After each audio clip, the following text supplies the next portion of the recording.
Hello, everybody, and welcome to Web and Beyond Live for January 4th, 2021. I'm still used to saying December 2020, but it is January 4th, 2021. Welcome, everybody who is here watching live or listening after the fact. I'm Ray Sidney Smith. I'm president of W3 Consulting and managing director of W3C Web Services. We provide affordable WordPress and web hosting, as well as domain name registration services and other web-related services for small business. And Web and Beyond Live is my opportunity each week to come to you and talk to you about things like digital marketing and productivity technologies, cybersecurity, and other topics that are important to you as a small business running a business in the 21st century. And so feel free to ask questions if you have them, and I'll try to do my best to answer those questions and help out as I can. Today, what I'd like to do is to talk a little bit about a new kind of marketing campaign we've put out there, but it's more charitable than it is about W3 Consulting, called the 12 Days of Small Business, and I'm going to just highlight some of our small businesses that we are spotlighting during the 12 Days of Small Business. We're going to cover some of the news, and then I wanted to kind of close out with a conversation about blogging and the context of blogging today. And I just read this interesting article, and I just wanted to kind of talk it through with you and hear your thoughts on it as well. We've got a couple of announcements for us to close out with, and then that'll be our Web and Beyond Live for this week. As a kind of a precursor to this, note that in 2021, I've been doing Web and Beyond Live every week on Mondays at 11 a.m. Eastern. I'm going to be playing with different times over the next several weeks, potentially months, just testing out whether or not this is the right time to be doing these for you so that we can have the broadest audience at these live events. If you are interested in letting me know, just go ahead and either comment on the video or send me a message, and I'll be happy to take under advisement when it is you think it's best for me to be able to go live, and I'll be happy to kind of listen to that because you're here watching me live or you're listening to me after the fact, and you probably know best when it is that you could potentially join me here live. So with that, let's talk about some of the items that I want to discuss today. First and foremost, we have started something called 12 Days of Small Business, and this was just an idea I had the latter part of last year, thinking about how can we do something good to show our support for our small business friends out there. And what I thought we would do is actually just launch a campaign called 25 Days of Small Business and go ahead and in essence highlight 25 small businesses that I know, colleagues as well as past clients, mentees, that kind of thing, and just highlight them out there so that folks know that it's not just because the holidays are over doesn't mean that you forget about small business, and they need us now more than ever. And so I decided to launch the 12 Days of Small Business, mostly because we didn't have enough time to do all 25, and it was just a little bit of crazy making at the end of the year. So I chose 25 Days of Small Business. Maybe at the end of 2021, we'll do 25 days and maybe make it a little bit more of a to-do. But either way, the 12 Days of Small Business is just a time for us to be able to highlight it ended up being, I think, 14 or 15 different small businesses that ended up, kind of getting us all the information in enough time so that we could go ahead and show it to you. And so if you go to, let me put this up on screen so it's easier for you to know, but it's W3, the number 3, W3CINC.com / 12 days, the number 12, 12 DAYS. And if you go to that URL on your screen, w3cinc.com / 12 days, that will redirect you to the whole series of spotlights on those small business owners. And I'll just bring it up on screen very quickly for you so that we can so I can show you what it looks like. But so far, and we'll be running this for the next week and a half or so, getting through all of the different businesses. As you can see here, we have each of the businesses kind of outlined with a little, kind of explanation about who they are and what they're all about. And so far we have covered, I think, 4 different businesses. So from Melanie Runyon at Truly Life, she does eco-friendly skincare. Then we've covered now Sharon Sobel at Picture This Video, and she's a videographer and does a really great job of being able to safely record people today in both virtual environments but also in person. Gresham Harkless, who is the CEO at Blue 16 Media. You got to check out his podcast, the CEO podcast that he does. And then Augusto Pinaud is today's small business in Spotlight, and he is a productivity coach at Productivity Voice. And so all of those there, like I said, are under w3cinc.com/12 days, and you can go ahead and find them and follow us over the next. We're not following the actual literal calendar days. We're following business days, and I skipped holidays, so it's a little bit longer than it normally would be if we were counting calendar days. We've got two businesses being focused on several days so that we can keep it within that 12-day environment. But either way, check out the 12 Days of Small Business and learn about those businesses, and also let us know on the social media posts and otherwise that are out there what some of your favorite small businesses are that are out there, so that we're able to highlight them as well. We really need to support our fellow small businesses and get the message out there that we should be supporting small business as well. Okay, next up, I wanted to just highlight some news that I've come across in the past week, and I thought you would be interested in knowing about it. First and foremost is this article about small businesses and the issues with PPP loans and the tax ramifications of that.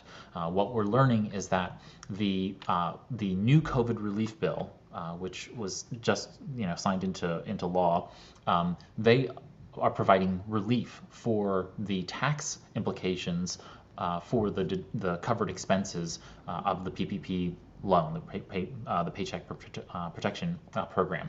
And so that tax forgiveness is built into the new loan, but it's actually up to the states whether or not they'll allow those as write-offs. So usually what happens is kind of a sponge tax situation where the states allow you to deduct certain things, but then they absorb anything that you deducted on your federal returns.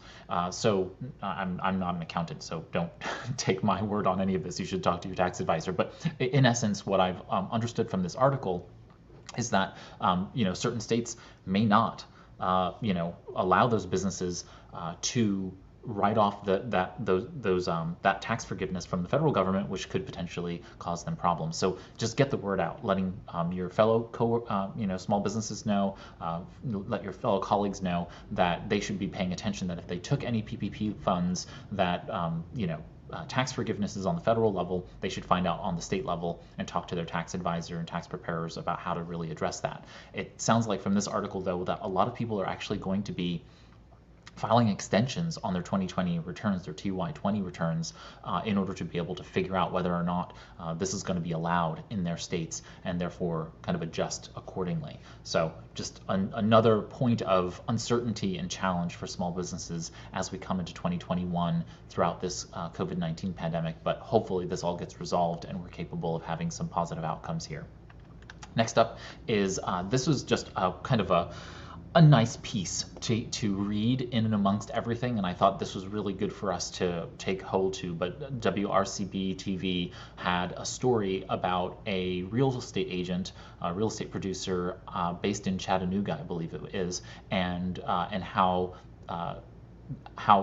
this was Anton Demenchuk, if I'm pronouncing that correctly, was able to really pivot their real estate business in kind of the place of in kind of the moving ground of the pandemic. And he says quite presciently here, and very clearly here, that online presence and content was the reason why he was able to pivot the business in and amongst this. And so buyers of homes, never even seeing their properties in person, were able to make the decision to make those purchases throughout the pandemic safely and securely, because he was willing to embrace digital and so on and so forth. And this is just my weekly opportunity to say to everybody, we must embrace the digital experience so that we can all survive here and really thrive on the other side, because the other side is not going back to in-person, it's hybrid. Right? It's not doing solely digital. It's not doing solely in person. We are now going to be in an environment where people are going to expect us to be able to satisfy both. Right? If I don't want to go to your real estate listing in person, you should be able to provide that in a digital experience. If I want to come in person, you also need to do that in a safe capacity as well, as we all get vaccinated and toward a period of going back to normative life. But what we're going to very much see is both of these things being needs for small businesses to step up to the plate on. And I know it seems more onerous, but I actually think it will ultimately be greater capacity, greater scale, and lower dollar cost if we are capable of doing these things smartly. So if you have any questions about those, feel free to reach out, and I'll be happy to try and lead you in the right direction. Another one of the stories that I came across this week, which I thought was really interesting, was this report on the direct mail advertising global market.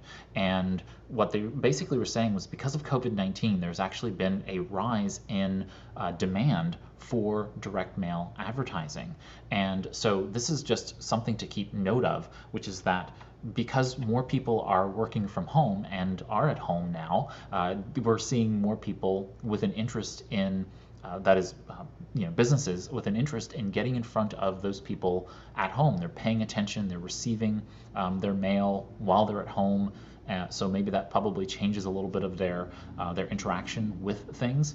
And so there's been a clear uptick in the growth rate for direct mail advertising. So if you really think that you can get in front of those folks and you have the budget for it, think about direct mail advertising as a potential part of your 2021 marketing strategy, because you can push people to a specific website or to a sign-up form for email or otherwise, phone number, you name the way in which you can call folks to action and see whether or not that's going to be useful for your business. So it just was very interesting to me to think about it from the perspective that we can actually, again, bridging this hybrid marketing concept now, right, is that we're using a little bit of physical, analog, in-person marketing to be able to drive them to a digital experience, which will then, of course, bring them closer to the business and closer to sales. So we really want to think about those things in that way. And then just to close out, I wanted to have a little discussion about this article. In essence, this article I found on Animals. It's called "Your Blog is Not a Publication," and it's all about brand strategy. And it's actually a rather old article. You can see here it's October 23rd, 2018. But I thought it was pretty interesting that this person, and I don't particularly know who this Jimmy Daly wrote about, but he talks about this notion that the concept of a blog today is not a publication, or to think about it differently than a publication, and to think of it more like a library. And he makes a convincing argument, and I'll just kind of go through here with you the argument so that we can kind of discuss it then. He says, in essence, the breadth and depth is kind of one axis, while quality and volume is the other axis of how you define whether or not something is a publication or whether something is a more reference like a library. And so he puts publication down in the bottom left quadrant, which would be the least breadth and presumably more volume and less quality.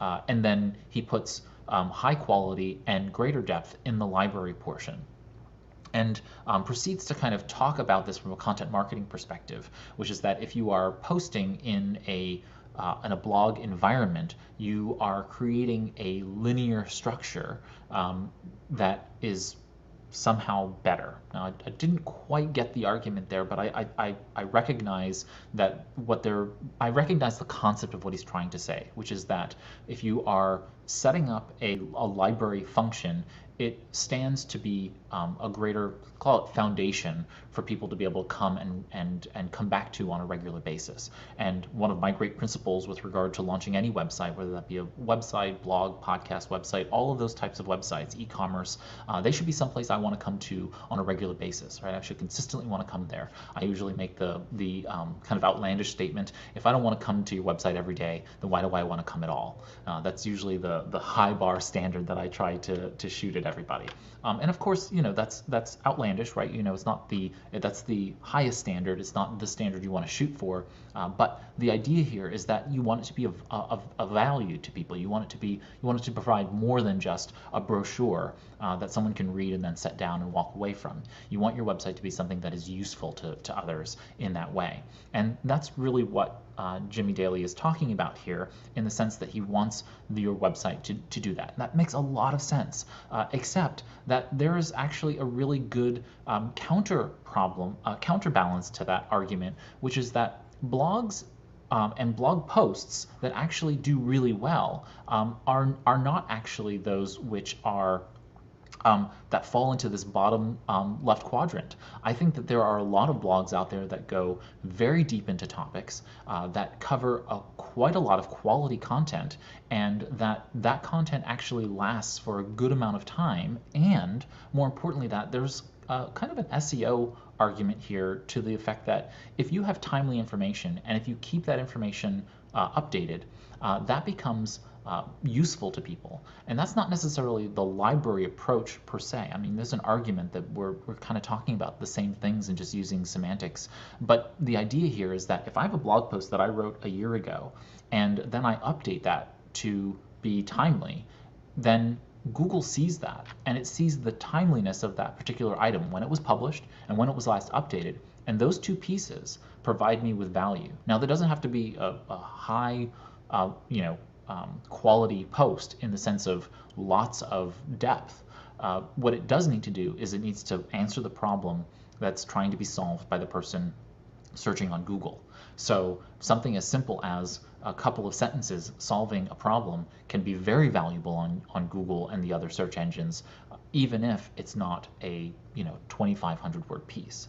The other side is that very long pieces actually do very well on in the blogosphere in terms of Google's search engine algorithm. So to say that somehow you have to put out a lot of content in the kind of library approach being timeless information that just kind of sits there and garners value, I don't think necessarily. I mean, it's like books gathering dust. People don't necessarily appreciate that stuff as much. And the numbers bear it out. That is, people want timeliness, they want to be driven to action, and this also ends up being how people are perceiving the different types of content they're producing. So for example, your business may dictate that you have to put out timely content. Let's go back to that realtor. That realtor, if they put out a library approach for their business in terms of a blog, that would be a snoozer, right? Because that would be about what? Contract law, talking about the history of Chattanooga real estate. People who are trying to buy a home today don't particularly care about those issues today. They may care about those issues at some point, and it might be interesting and novel to kind of think about at some point. But they're not navel gazing. They're very interested in being able to go out there and buy now. So what's happening in the real estate market in Chattanooga today, this week, this month? That's interesting to somebody. Does that need to be a very long post that rambles on about all the various permutations of the market? No, it needs to cover, say, a neighborhood. It needs to be very explicit in terms of those pieces so that it's understandable to people. And that probably relates to your business as well. You should be putting out timely information and really having a dialogue with people. This library approach, I think, misses also the point in the sense of what I just said, which is that blogging is a kind of conversation. It's not a kind of conversation, it is a conversation with your audience. And if you presume that you are writing kind of a thing beyond just a message with them, then you are cutting off the conversation. You are closing off the conversation, and that doesn't actually help. The whole point is to engage you. Like, I want you to talk to me. Robin is from Startup to Growth. Hi, Robin, how's it going? Is noting, can you briefly tell us the best way to update an old blog post to not hurt SEO? And is it to republish it with a new date or simply say updated on XYZ date? That's a great question, Robin. In essence, if you are using a WordPress website or any of the other major CMSs out there, content management systems like Squarespace, Wix, Weebly, or otherwise, all you need to do is go into the blog post and make your edits. Click Save and Publish again. You don't need to move it in terms of date or time in the system. That's automatically done by the system in the background, and that information is provided to Google in your metadata, right? Which is the data that you don't see when you load the website. It's all in the back end, but that is all actually tracked on the back end side. So in essence, all you need to do is just go to that post and rewrite it. And then you can even just take it exactly where it is and just reshare it to social media, right? Exactly as it is, once you've made the edits, you click save and publish, you're good to go, and then you can just reshare that to social media and then resyndicate that to your email lists and otherwise. So that's why I don't really think of the library approach as being very practical for most small businesses here, because in essence, you're really thinking about this from being a conversational approach. And that conversational approach means that, yes, it's a publication, but really what it is an ongoing conversation. It's akin to what I'm doing now with Web and Beyond Live with you. I'm having a conversation every week with you about these issues and topics, and there are things that kind of roll from week to week that are of interest to me that I know that are hopefully going to be beneficial to you. And by doing that, we're actually creating more, not less, interaction and engagement. And that interaction and engagement then leads to business. And without these kinds of conversations, we end up having a lot of people coming to our websites, but not engaging and interacting in the ways we want them to. And then we wonder why that's the case. But I'm actually really curious about your thoughts on this. Feel free to comment on the video or send me an email and let me know, or tweet at me. You know how to find me. And let me know your thoughts in terms of do you really approach your blogging, really your content strategy, as a library approach versus a publication approach, and do you see that paradigm as being useful to you that was presented in this particular blog post? I'm just really curious to hear from everyone. Okay, I've got a couple of just brief announcements that I want to cover, and then I can go ahead and close us out for this week. And so let me go ahead and pull up my notes here, and so just note that over the course of the next week and a half or so, you'll keep seeing, we're on, like I said, I think we're on day 4, day 5 of the 12 days of small business. And so every day, every weekday going forward now, we'll be seeing 1 or 2 businesses going out. You'll see that on our social media profiles, but you'll also be able to see that at w3cinc.com/12 days. And we have our first small business virtual roundtable upcoming. And just note that I have not published that yet anywhere, but we will in the next couple of days. And when we do, that will actually be off schedule, because we would normally do that tomorrow, which would be the first Tuesday of the month. But because it started, we didn't get the notification out fast enough, we're going to set that out for probably a week or 2 from now, and put that on either next Tuesday or the Tuesday after that, so that we have a little bit of time for you all to know that we're coming. And so that's going to be published. And Robin is asking another question. Quick question. She says, if you are committing in 2021 to 3 blog posts per week, would an update count as one of those? Well, you could count that as one of those. Probably Google wouldn't, though. In essence, it's good to be on an ongoing basis looking at all of your blog posts. I mean, I would actually just review your blog posts once a month, once a quarter, something like that, and just see which ones would require some kind of update, some kind of refreshing that would be useful to you, and for your audience, that is useful to the people who are out there.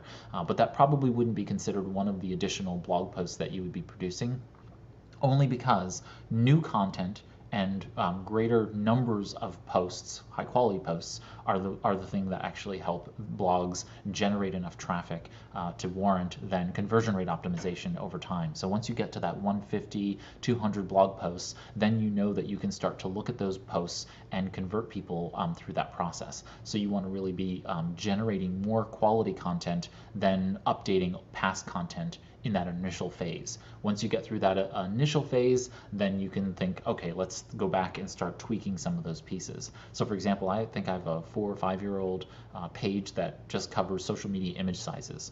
And we update that roughly about every 6 months.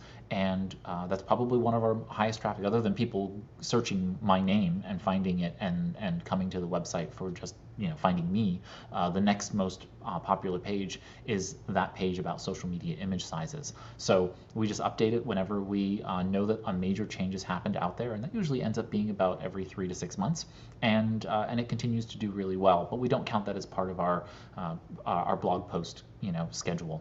Okay.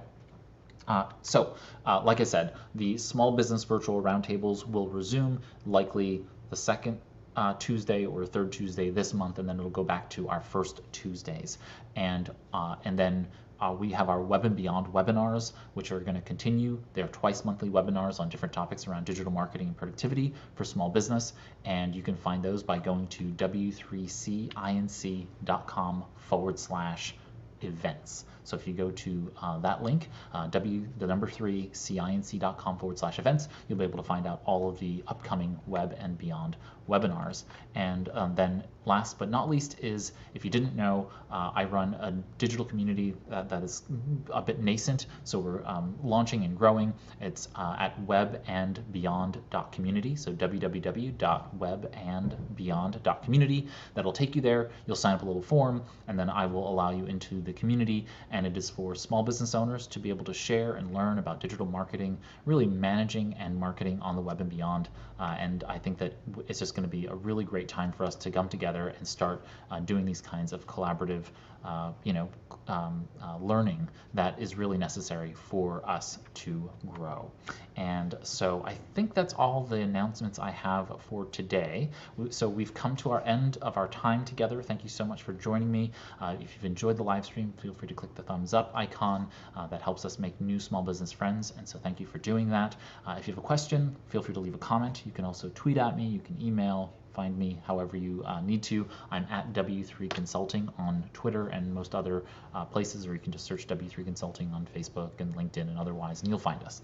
I'm coming to you for now on Mondays at 11 a.m. Eastern, and we'll see how the timing kind of works out. It works out for me, but I'm actually really curious about whether or not it's the right time for viewing audience. So we'll try different times, and I know a lot of you watch it after the fact, and that's great. You are listening or watching it after the fact, but if I can get more people to attend live, that would be great. So thanks so much for spending this Web and Beyond live with me. I'm Ray Sidney Smith on behalf of W3 Consulting and W3C Web Services. Have a great week ahead, marketing and managing on the Web and Beyond.